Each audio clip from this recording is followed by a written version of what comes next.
Ich bin die Agnes und ich bin heute die Moderatorin. Und die Menschen, die haben schon immer das Erlebte, wollten sie weitergeben und haben es weitererzählt.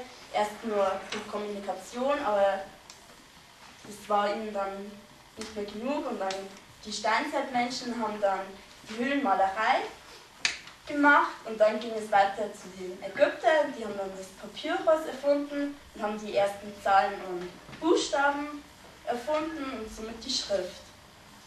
Ja, und heute ist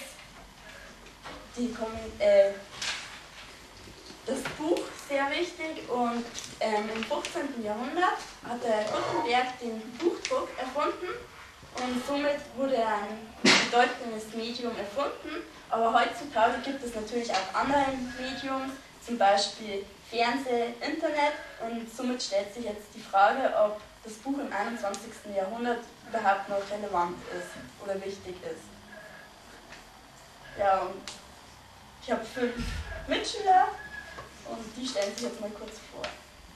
Ja, ich bin die Christina und ich bin für Bücher, beziehungsweise ich finde, dass ohne Bücher einfach für uns ein Stück Kultur verloren geht. Hallo, ich bin die Cassandra und ich denke auch, dass Bücher wichtig sind. Und zwar, meiner Meinung nach, würden unsere Kinder und Jugendlichen ohne das Buch als Medium verdummen. Hallo, ich bin die Lisa und meine Meinung ist, dass Bücher zeitlos sind und immer noch aktuell. Ja, ich bin David und sage, dass Bücher sind nicht zukunftsfähig. Ja, hallo, ich bin der Sebastian.